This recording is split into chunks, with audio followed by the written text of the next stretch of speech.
Now we're going to have Leni Rubinstein talk to you about Friedrich Schiller. You've heard a bit from Helga, but this is a lady that actually has been an ambassador to the United States since 1985 on behalf of this cause. The Schiller Institute was started in 1984. Leni has been here working and has been a part of America and American culture since that time. But she's always emphasized that Schiller is the most important addition to the American Revolution that Americans need to make. And she speaks to us as an American as well, a real American. And so it's my honor to have her come and talk to you about that. Leni?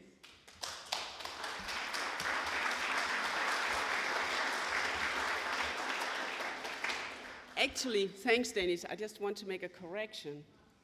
That is that for me personally, we are celebrating the coming down on the wall, the 9th of November, Schiller's birthday, the 10th of November. And then the 11th of November, I arrived 30 years ago to the United States. Anyway, can we have the first?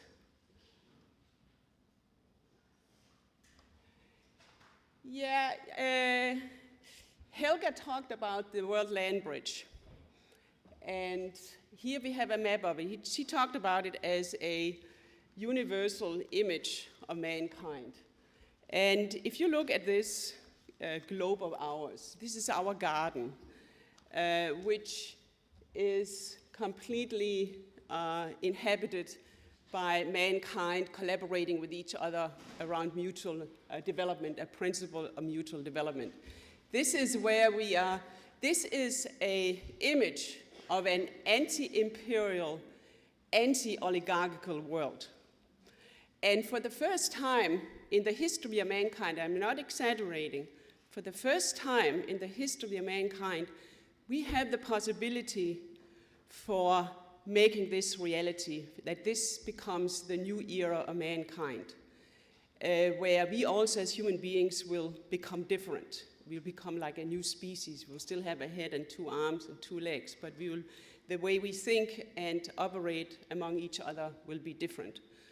And Helga, when she made a little clip in her, I saw her speech yesterday, that's why I changed a little bit what I'm doing, because not only did she say that this was an image, a universal image of mankind, this World Land Bridge, but when we had this little clip, again and again in the background, you had the music of the 9th Symphony of Beethoven. And Beethoven worked for decades. He had the ideas of Schiller's poem, Freude schöner Götterfunken, joy, beautiful godly sparks. Beethoven came back to it again and again throughout his life until he found that he could make a whole symphony and build up through the first movements to the last phase where human voices comes in a celebration of mankind. This is what Schiller represents, and this is what our institute represents. The whole 9th Symphony, but this celebration of mankind in the very end. And if you think about the 9th Symphony, and you think about the World Land Bridge, seit umschlungen Millionen, embrace ye millions of mankind. Alle Menschen werden Brüder, all people become like brothers because we are one humankind. This is what this map represents. Mankind until now have had one empire following one empire. And we are now, through the work that very much that Lynn and Helga has done with collaboration of us, we are now on the very edge where this can be accomplished. Many years ago, when I first started reading Schiller, it was 1978, I started reading the aesthetical letters, and I'll recommend, I'm not going to talk very much, and I'm not going to talk very much about Schiller. I'm more going to put in some recommendations for people to study themselves. Because anything you read from Schiller is like a poem. I will guarantee you 100% that if you take up Schiller and begin and read him, every single time you do it, your mind and your soul will be inspired. So test it out. I say it's 100% guaranteed, so you can try it out for yourself. So in 1978, I started studying Schiller seriously, and I was reading the aesthetical letters, which is the center of everything he has written, of poetry, dramas, and writings. The aesthetical letters, he says himself, is the best I ever was able to produce of ideas. And it's really a guidebook of my help. Schiller has been throughout my life the best helper in fighting, not getting down, in continuing to think in a future-oriented way about the beauty of mankind and the beauty of the future that awaits us. And I still remember to this day when I came to the 8th letter where Schiller says, sapere aude, dare to be wise. That was one of the advices he came with. And then in the 9th letter, he says the following: give then, I shall reply to the young man of truth and beauty, who wants to learn from me how he can satisfy the noble desire in his breast in the face of all the opposition of the century. Give the world on which you act the direction towards the good, and the quiet rhythm of time will bring about its development. Well, when I read that, I was young at that time, and I thought, well, I mean, okay, do what is good and what you think is right, and then the quiet rhythm of time is going to get it there, because I didn't really have at that time an idea of the power of ideas and how ideas move the world. And now we see today, after the work we have been doing for economic development programs with the Eurasian land bridge and the World Land Bridge, that indeed ideas have moved, that indeed Schiller was right. For years I would do it because I thought it was right, that the ideas were right, but I had no idea that it would be, if it would be materialized or not. I also think it's important, when Helga founded the Schiller Institute, she looked at all kinds of documents in the world to figure out what should be the founding document for the Schiller Institute. And she chose the Declaration of Independence. She changed it a few places. And if you look at the Declaration of Independence, we hold these truths to be self-evident, that all men are created equal and are endowed by their Creator with certain inalienable rights, and among these are life, liberty, and the pursuit of happiness. This is also the World Land Bridge. And when the Declaration talks about happiness, it talks about wisdom. The idea of, on a higher level of knowledge, of man's creativity on the highest level. Beauty, truth, love, that kind of wisdom. And what is that but Freude, schöner Götterfunken, joy, eternal sparks, the celebrate of mankind that you also heard in the background when Helga spoke. So, somebody had put in the program the Poet of Freedom, and that's how we have called Schiller throughout the years. But again, you have to study him yourself. When Schiller talks about freedom, it is in the same realm like love, wisdom, beauty. For Schiller, that's all in the same realm. And how do you get towards the march of becoming a beautiful soul, as Helga described? Well, Schiller is the best helper. I'll refer to another document that I definitely would think that you should read and study. Can I have some water? Right there. It's right there. And that is on the sublime. Schiller says in the very beginning on the sublime, he says, if there's such a thing that man must and man doesn't will, then man is not free.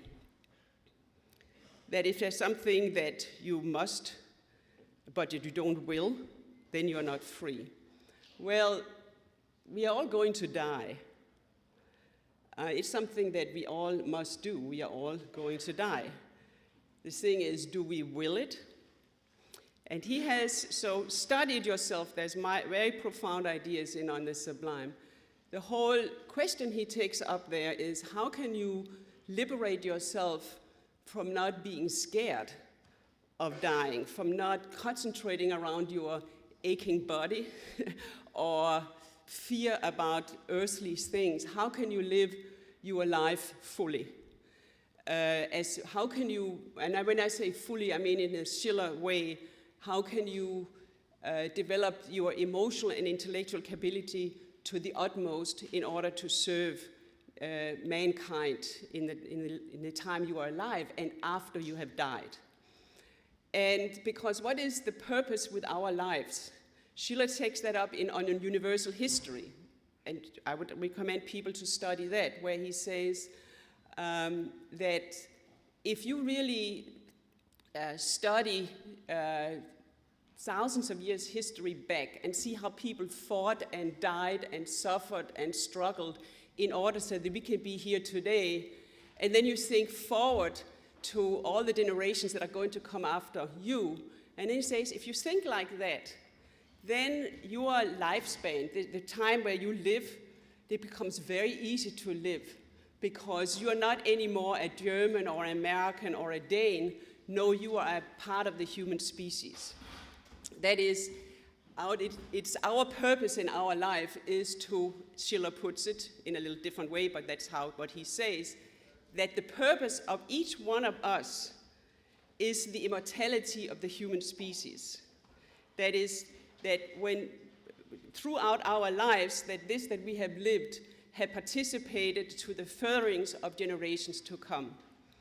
And the last thing I would like to do, which is a little, so keep that in your mind, the immortality of the human species. That is why we are here. That is why we should be here and conducting our life.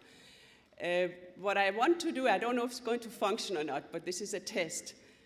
I would like to have the next, let me just, before I do that, I would like to take up the Chinese on top of the landbridge, because it says Qian Xia Wei Gong, and it comes from Confucius, the Chinese philosopher, who wrote something called the Da Tong, which means the Great Commonwealth. And in there he describes a society in the future where nobody are hungry, where the children are being taken care of, where the old people are being taken care of, where nobody steals so you don't have to close your door or lock your door. And in that Da Tong, where he describes the future society, comes the Qian Xia Wei Gong, which means the world belongs to everybody. That is, this is an anti-oligarchical, anti-imperial world. So I wanted to make sure I told you that. And this is the reason we are doing what we are doing today and in the days ahead, and the reason Schiller is extremely, he's indispensable, I think, for each one of us, is to give us the strength and inspiration to become more and more human, to continue to fight and not waver, so that this will become reality and we will have a new era of mankind. Or the way you can put it, you'll have a modern Da Tong, what was conceived of Confucius 500 years before the birth of Christ, that indeed in the future, that will be a society we would have. So now I'll come to my, it's not an experiment, but I'm going to show you a piece of music on YouTube. And it's because I want to get some ideas out that then will be further strengthened with what is going to come after I'm finished. Schiller wrote an incredible poem called The Song of the Bell. And in that poem, there is a stanza. Can you get the next one? So, I don't think I'll read it in German. I'll just read it in English. So this one stanza is from Schiller's The Song of the Bell. And so you see here in the English, to the dark womb of holy earth, the sower confides his seed and hopes that it shall sprout into a blessing by the will of heaven. Even more precious seed do we commit in sorrow to the earth's dark womb and hope that from the coffin it may blossom to a fairer lot. So in the first part you have the image of a farmer, or it can be anything else, putting seeds in the ground for something to grow, can also be ideas. And in the last, you have somebody who's going to get buried in a coffin in the dark soil, and we hope that something will blossom from that. That is, the actions of that person's life will be important for the future generations to come. The idea of what's the purpose with a person's life and what will come out of, as Helga said earlier, Schiller is alive today, playing that role. So Brahms took that one stanza out of a long poem that I recommend everybody reads, and he put it into music to commemorate Schumann, his very good friend Schumann, with whom he had lived for many years. And so now comes the experiment. I'm going to play it from an edition from YouTube, and then afterwards you're going to have another piece sung live, which I'm sure is going to be totally different and much better, just to put the idea into your head. So here it comes. And there's subtitles. You will see when it's being played, there'll be subtitles.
And any assistance with study groups and so forth, I'll be very happy. We have as Helga put it, with the new era of mankind and the world landbridge coming into building, we need Schiller and Beethoven, but Schiller more than anybody to succeed, and succeed vigorously and triumphantly.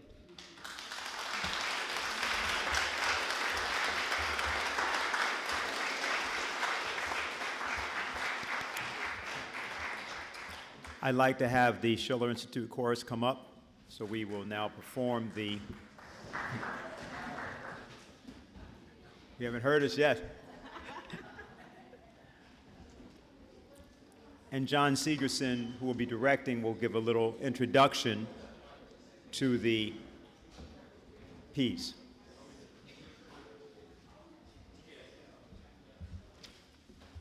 Well, Leni said that you should start studying Schiller, and here's a perfect first opportunity. This is a challenging poem, which was composed by, probably could not have been composed by anybody less great than the great classical composer, Johannes Brahms. Notice that I say classical and not romantic. He was a classical composer. And the Schiller Institute has been dedicated to reviving this kind of classical culture, which has nothing to do with classical periods that you learn about or that you are subjected to in music appreciation classes. The classical idea is the idea of the beauty of the human soul and the primacy of creativity. This poem it takes a while to get used to this poem, so don't expect to immediately warm to it right away. As a matter of fact, if you do, you probably haven't really grasped it yet. It's a very troublesome poem, but it is one that Helga Zeppler-Rouge recently, in last June, described it as the most perfect poem that Schiller ever wrote, and possibly one of the most perfect poems that has ever been composed. So therefore, it requires work. I just want to give you some idea of it to start out. First of all, just the very first words, auch das Schöne muss sterben, which means also or even the beautiful or even beauty must die. Das Schöne can either mean the beautiful or it can mean beauty. And indeed, it's this kind of ambiguity that is the hallmark of all great poetic composition. It's never just a meaning per se. Because what happens when you say, auch das Schöne muss sterben, is immediately you say, if you hear that, you say, well, wait a minute, can beauty die? How dare it? So you already have almost a kind of an outrage, an emotion of outrage about why should this happen? But then it says but then it goes on, because it says, well, it vanquishes men and alike, yet it moves not the steely breast of Stygian Zeus. Stygian Zeus is Pluto, the lord of the underworld. And and then it said, only once did love make the lord of the shadows relent. And if you might have some image of, if you have any idea of Greek mythology, you might also now have even an image there of when did Pluto, not take somebody in, or when did he let somebody go? Well, that's Orpheus and Eurydice, the famous story where Orpheus went down to try to get Eurydice back because he was so much in love with her. But then he goofed up because at the very last minute he turned around, and as he looked back at Eurydice at the point at which she was following him out, and she was gone like that. And so she failed, and the god got him back. That's one of the references. But you already get the idea that there's something else here, which is not just that it's beauty itself, it's that which is beautiful, or he or she who is beautiful, that's being discussed here. There's the second idea here is the story of Venus and Adonis, where Venus was madly in love, the goddess Venus was madly in love with this hunter, Adonis, who was immortal, and he went out hunting and he got completely gored by a wild boar. And she was unable. Here is a goddess. Now, goddesses are supposed to be able to do anything, but she could not do that. She could not heal his wounds, probably because there was other conspiracies amongst the other gods and so forth. So, and then the third reference is the reference to the death of Achilles. And everybody knows about Achilles' heel, where he was killed by an arrow into his heel. And his mother was a goddess, Thetis, who was a sea goddess, one of the so-called sea nymphs, of which there were quite a few. And they were all daughters of all of these goddesses were daughters of this main sea god, whose name is Nereus. So she was unable to save Achilles. So this is the image that the poem is building up. At the end, it seems to be very defeatist. It's saying, well, even the gods can't do this. But then Schiller throws in this zinger. And the zinger is the next to last line. Even a song lament in the mouth of she who is loved is glorious. Because what happens is that Thetis starts to lament. And everybody starts to lament and raises a song of lament. And so this idea, because anything that is commonplace, anything that is dull and pedestrian, is going to go down completely unsung and forgotten for all time. It means that what you do, the greatness of what you do, the grandness of what you do, is what lives after you. Now, Brahms was aware of this, and he does something very, very special with this poem, because he doesn't do it exactly the way that Schiller wanted it, because music is a different medium than poetry. So what he does is even though at the end, he said, you'll hear them, denn das Gemeine geht klanglos zum Orkus hinab, and you think everything's over. Then Brahms starts again, and he says, auch ein Klaglied zu sein im Munde der Geliebten ist herrlich. And he ends up with this idea of herrlich, which is magnificent. And so you get, and it changes your, it lifts up your conception of the poetry and the idea, where the Herrlichkeit, the magnificence of this, is what is actually immortal. So I just want to try to bring you into this poem. It's a difficult one to work through, and I think that we're committed to working this through in our own work here.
As people from the chorus are taking their seats, I'll just say a couple of things. We have memberships for the Schiller Institute, and there will be some discussion about that, but some of you know you're in a certain historic neighborhood in New York. This was the church where Teddy Roosevelt was baptized. Of course, that might have been more like a Rosemary's Baby kind of situation. But anyway, he was baptized here. But it's an interesting neighborhood, and there are interesting people in it, and sometimes you run into some interesting people. And one of them is here with us. He happened to just be walking down the street, that's right. And we asked him to come by and give greetings. Some people in the United States are actually legendary, as opposed to merely notorious. Back in 1989, when Lyndon LaRouche was convicted and then went to jail and then had his appeals not listened to, almost nobody wanted to go near him, but this individual, who has been known for his role in defending those who must be defended, stood up. When you talk about the Berlin Wall and you talk about the war against tyranny, this is somebody who has seen it all. And yet, he continues to stand up for justice, even when the cause seems to be hopeless, because, as Schiller said, a purpose which higher reason hath conceived, that men's afflictions urge, 10,000 times defeated, may never be abandoned. He lives by that. He is the former Attorney General of the United States, and it's my honor, as it always is, to introduce Mr. Ramsey Clark.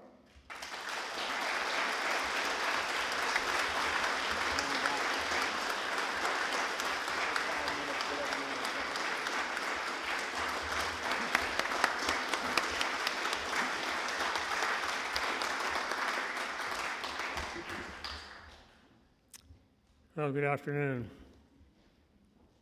Words seem,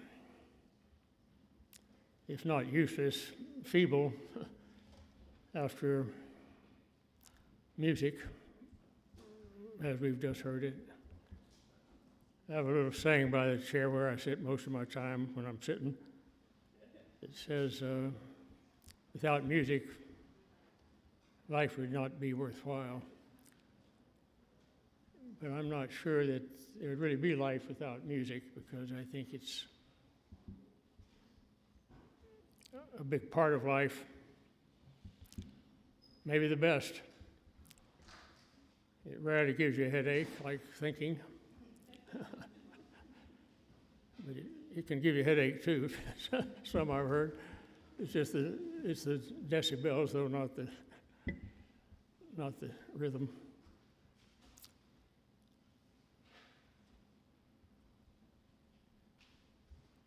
I'd like to think that music is a major road to peace. If we would listen to music together, we'd find our souls at peace with each other, I think. But we listen separately when we listen, and probably not often enough.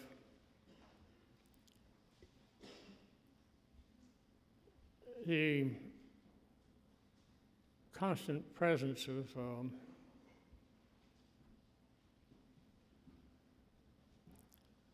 the harshest violence, I started to say through all my adult life, but I went in the Marines at 17, so it started before I was an adult, is the most demeaning thing to the character of humanity, and raises the question about the worthiness of our character, which determines our conduct, whether we understand it or not. And we have when I say we, institutions that we live with, that we're responsible for, however remote our ability to affect them seems to be, those institutions threaten life on the planet. With all the means that we have now for total destruction, we've still got some of our most imaginative. Imagination can be harmful as well as helpful. Scientists looking for better means of mass destruction. Our military research and development's always anxious for a new weapon that can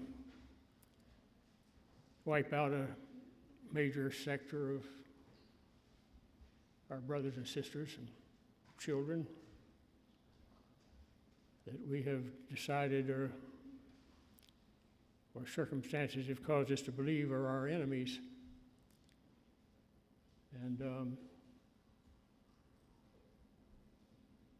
we can see the extremes to which it goes. The clear connection between our destruction of Iraq, beginning in January of 1991, and the capacity of a group of people that we know as ISIS for the total disregard of any humane sensitivity. You not only kill, you kill to hurt. You kill to hurt as hard and painfully and broadly and widely and indiscriminately as you can. You kill to kill. It's almost a disease. It's a disease that comes from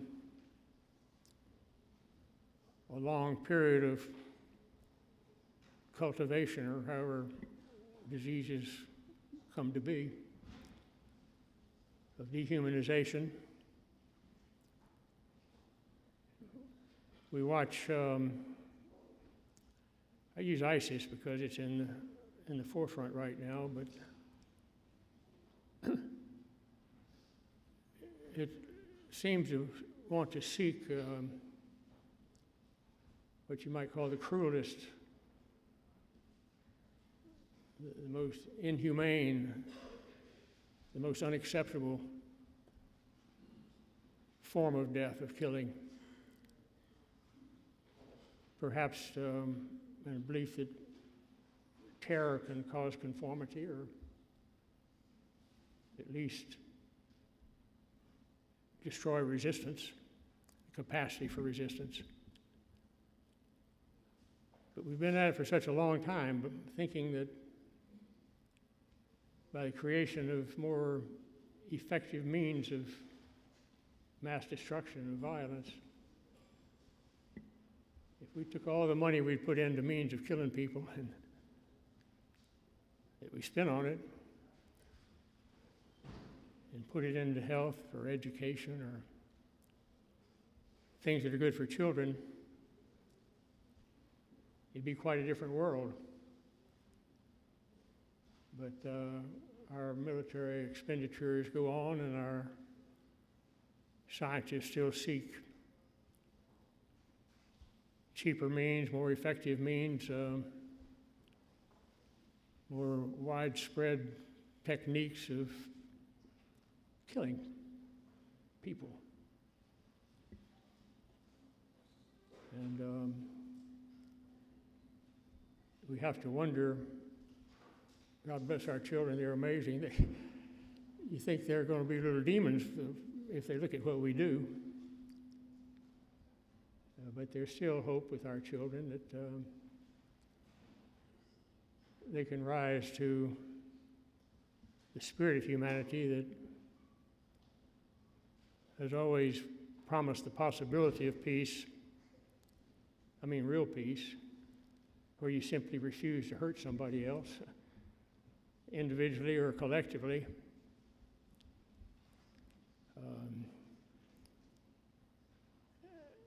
And for some time now, attention has to be paid because our capacity for destruction is, if not total, very, very close to it. And we're still trying to find ways to make it more promising as the totality of whoever it is we've decided are our enemies. We need to address the presence of acceptability of solving problems by force. We need to recognize as the greatest threat to human values and to human life is militarism. I say that as a person who, at the age of 12, it was just a few weeks before my birthday, on December the 8th of 1941, went all the way downtown, it was 7 miles in Los Angeles, to try to join the Marines. And they booted me out, "Get out of here, kid. We got a war." I said, "I want to be part of it." "Yeah, get out." So I had to wait till December the 18th of 1944, actually, when I became 17.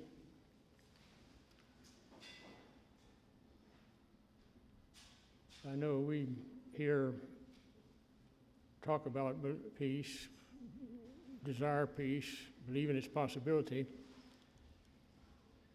but we haven't yet brought together the sharp focus in our thinking and our capacity to organize people to even stop research and development for better forms of mass destruction. And that has to become a priority. It doesn't have much fun and appeal to it, but it's the only way we're going to end the capacity of technology to destroy life on the planet before we destroy ourselves. And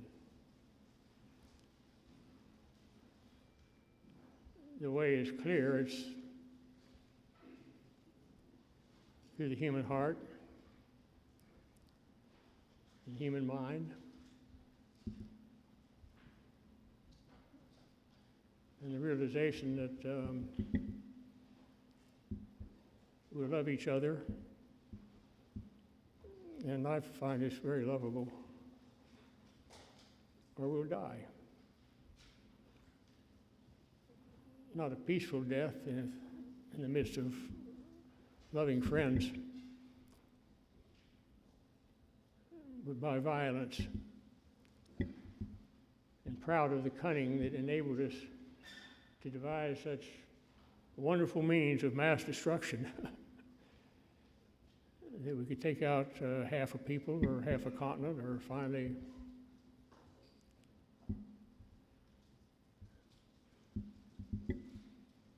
the essential elements that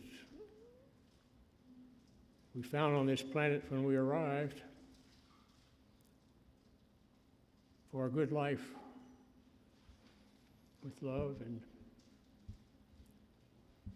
music in our hearts, because somewhere within music is the key to love and the key to joy in life. And we're on the brink.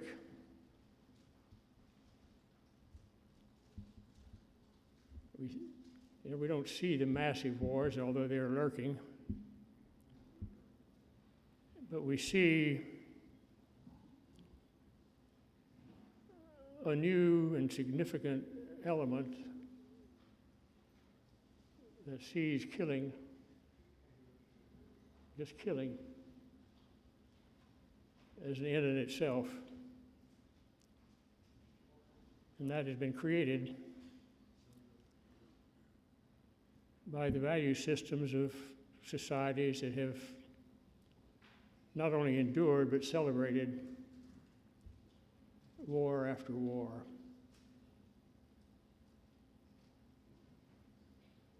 The moral worth of people can probably be better determined by the size of the military budget in the country where they live than any other, because it says we'll kill you to have our way.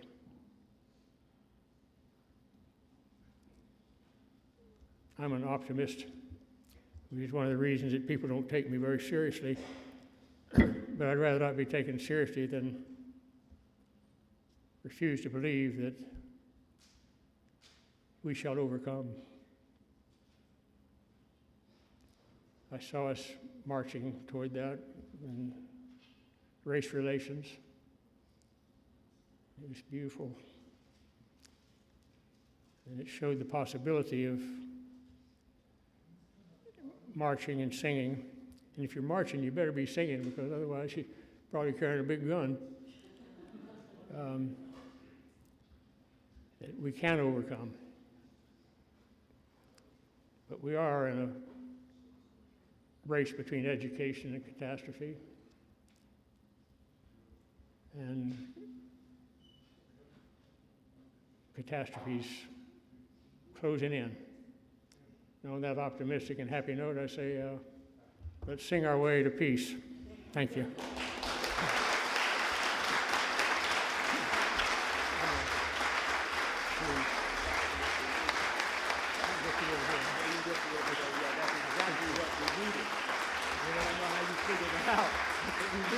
Thank you all.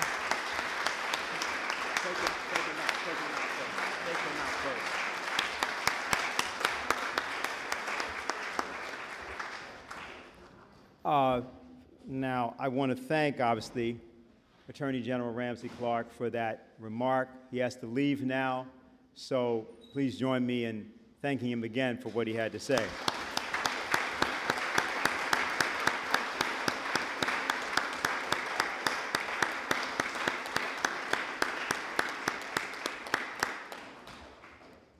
Sometimes things happen that you don't plan, and I will tell you right now that, and it is not said to be in any way condescending, but many of you do not know what just happened.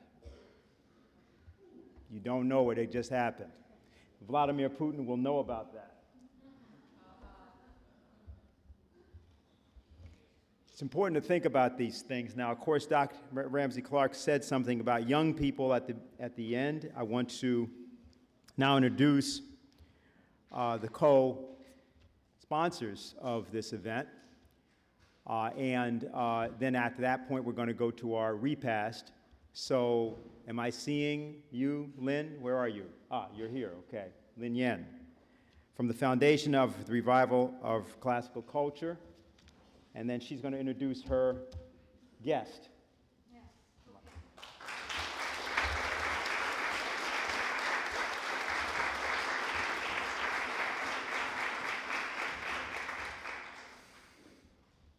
Hello, everybody. I'm going to say something about our foundation and why we exist.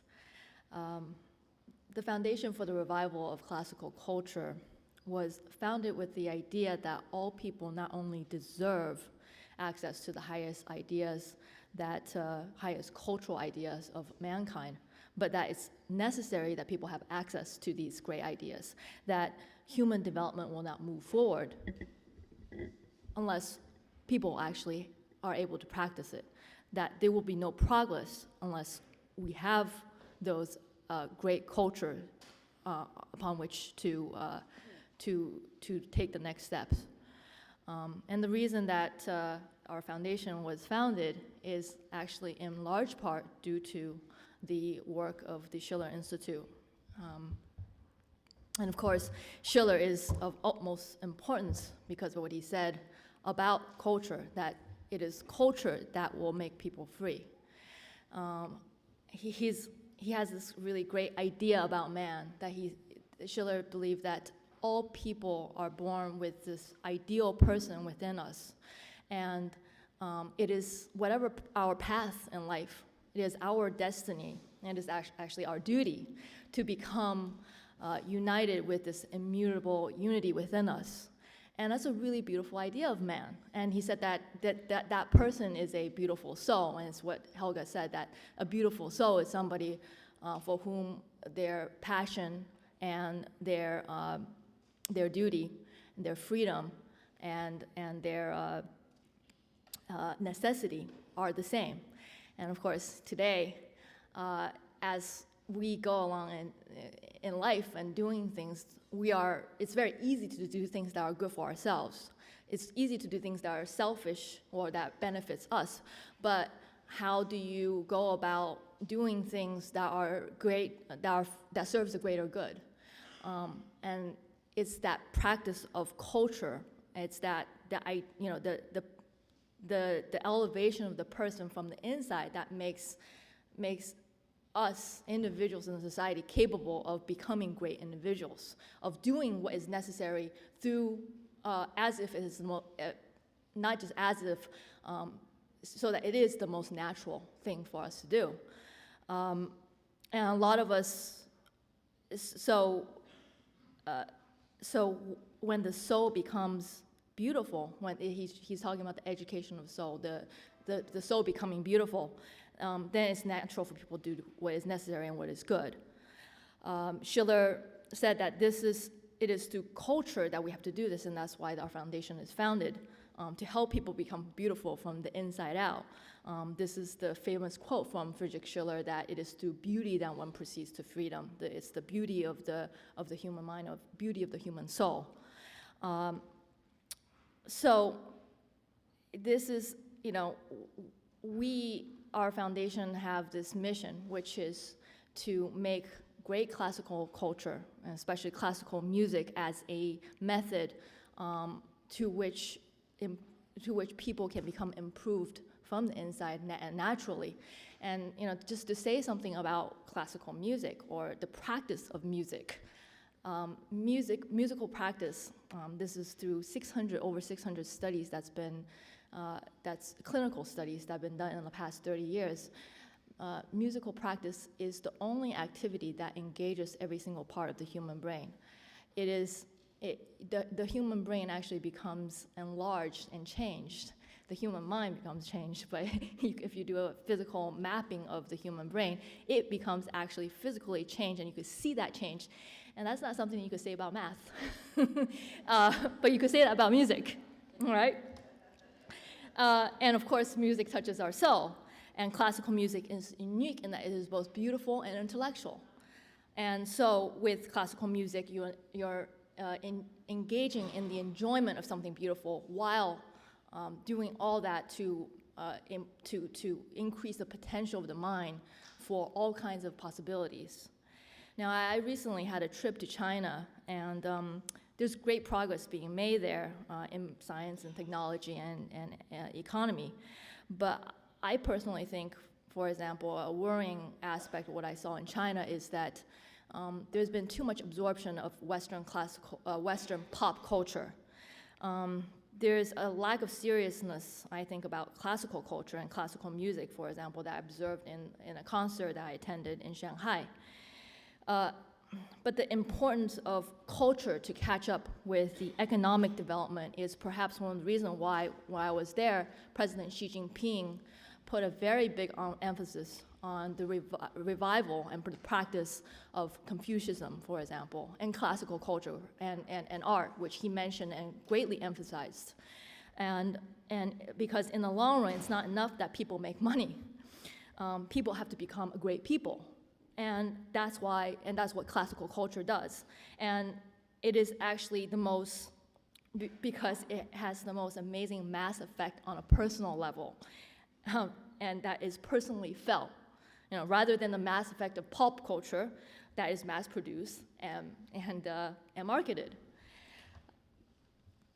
Now, in the last 2 years of our foundation, we've taken up very specifically an issue of the proper tuning of music, which some of you probably know something about, which is that today in all of the music that's being performed, especially classical music in concert halls, everything is tuned to a middle A of 440 or higher, which is improper tuning. The proper tuning is something like a A of about 432, what is called the Verdi tuning, because it was something that Verdi campaigned for in Italy for the legislature, and it got passed in the legislature. It's something that Bach preferred. It's something that Mozart and Beethoven composed the music. And so it is proper. Now, people tell me oftentimes I come up with, again, something that's very practical that people do in China and here, which is that it's not practical for us to do the proper tuning because the wind or brass instrument can't do it, or such other pragmatic things. But on the matter of this proper tuning of music, especially when we talk about classical music, it's not a matter of taste, right? In fact, it is exactly the reason why it is important. The issue of proper tuning is a matter of principle. It's a principle of propagation of beauty, and beauty is not a matter of taste. It's not taste. It's a requirement of the human soul, and it's a prerequisite, as a matter of fact, for the soul to be great. And that would actually explain explain Einstein or Pablo Casals, who was the greatest cellist of the 20th century. In fact, I want to say something about Casals that he once commented during World War I. Pablo Casals died in, I think, 1974. So he lived until he was 98. He commented about World War. He said that in the days and months that followed, as one nation after another was drawn into the frightful slaughter, one felt that civilization itself had turned backwards.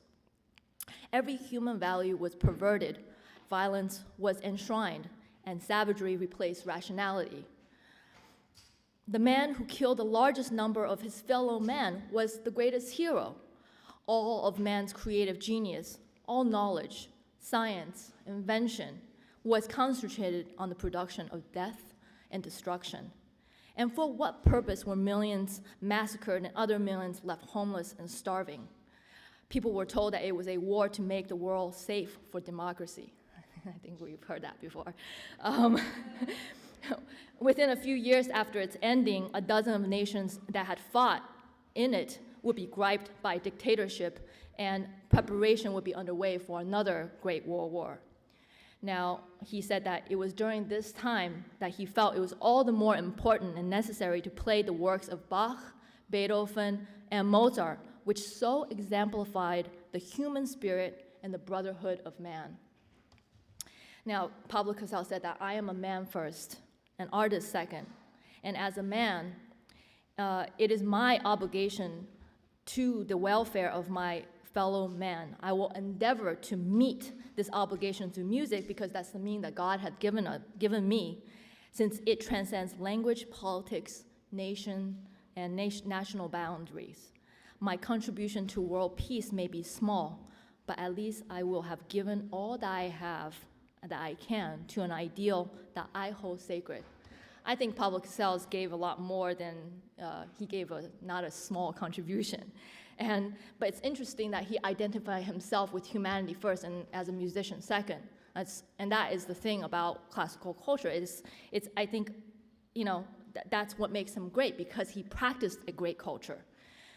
This greatest cellist, this greatest musician of the 20th century. I'm going to end what I'm going to say with the last quote by Pablo Casals, who said that, I do not feel, or nor have I ever felt that music, or any form of music, any form of art, can be an answer in itself. Music must serve a purpose.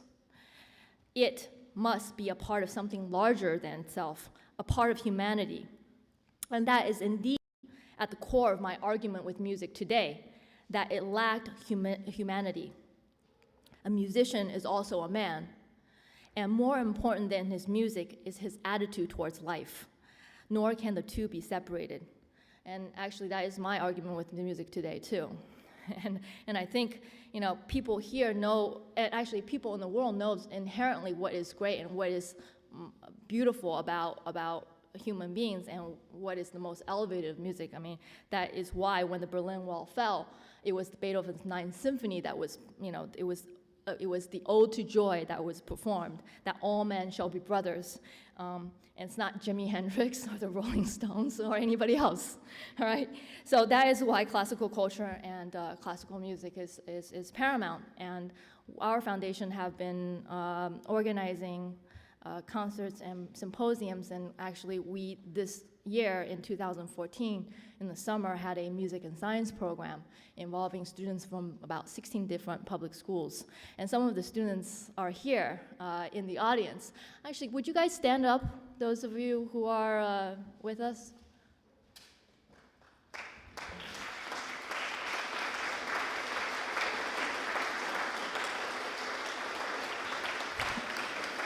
They were awesome. Thank you. We actually, there's some of the they built a pedagogical museum for today's event, and some of them are here, and actually they will be available to speak to everyone and describe for you what they did in the summer. Now I'm going to ask one of our summer program students, Jose Vega, to come up and say something actually about our summer music science program.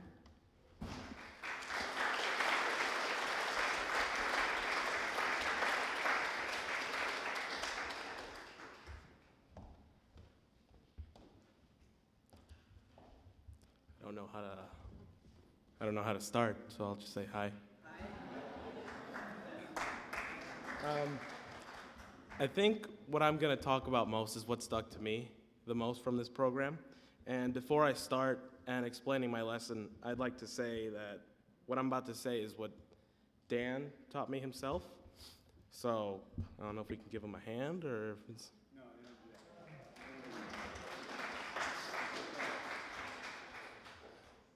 Knowledge shouldn't be someone who reads a textbook and then tells you what they read. That's not learning. That's just you trying to memorize something to put on paper so you can eventually graduate high school and then just become another one, another person, another cog in a giant machine. You don't stick out. Now, let's take it back a little bit to the times of Socrates, and I'm going to tell you a little bit about the Meno script, written by Plato. A man named Meno questioned Socrates on his teachings to the youth. Socrates would teach the youth. I shouldn't say teach, more like ask them questions about their existence, why they are here, and even questioning their own beliefs. Excuse me, I'm a little sick. So a man named Meno comes and asks him, why do you teach them such foul things? And Socrates says, I don't teach them anything. And Meno says, then how do you call yourself a teacher? Socrates says, I do not give them knowledge, for the knowledge is already inside them. I just shake the knowledge out of them, and I reach in there, and I pull it out. Meno says, I don't know what you're talking about. So Socrates says, let me show you. He grabs one of Meno's slave boys and takes him to the beach. From there, he tells the slave boy, can you draw me a square on the sand? So he draws him a square. Now he asks him, can you double the area of the square, or can you double the size of the square? So the slave boy makes 2 squares. Now, Socrates doesn't tell him he's wrong. Socrates tells him, well, what did I ask for? And the boy responded to double the size of the square.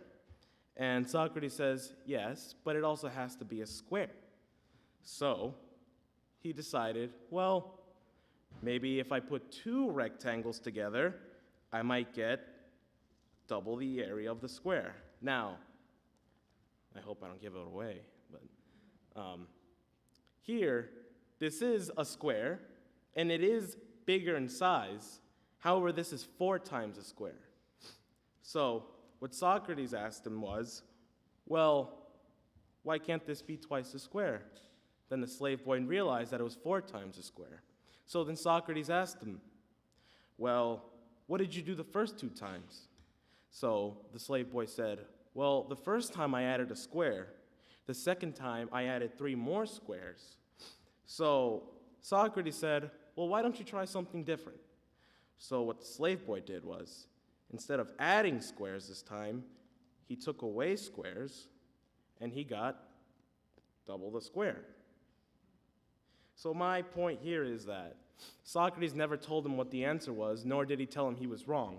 Instead, he only told him through questioning how to get to the answer, but never revealing the answer and never hinting him towards it, but instead pulling the knowledge from inside him that we are all born inside with.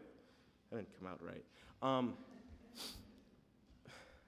We all have knowledge inside us, but we just need someone to take it out from us.